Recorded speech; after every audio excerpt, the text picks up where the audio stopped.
As a self-proclaimed vintage gamer who grew up in the arcades, this generation has been truly remarkable with how much it has embraced that era.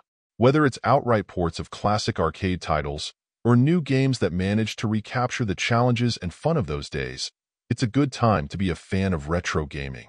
Cash Cow DX may not be quite as easily accessible and fun as some of its peers, but it still feels imbued with that classic arcade flavor nonetheless.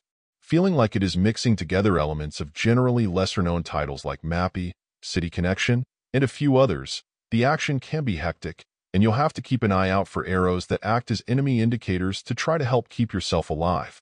On each level, the primary goal is to collect all of the cash, which will complete the stage, but moving between all of the platforms effectively to get it all can be tricky.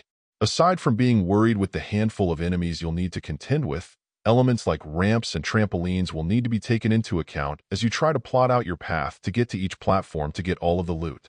In terms of some shortcomings when contrasted with its peers, the play feels a bit more one-dimensional overall than is typical. While it has a colorful look and some elements like loops add some fun flair, the stages are lacking in the personality of some better titles out there.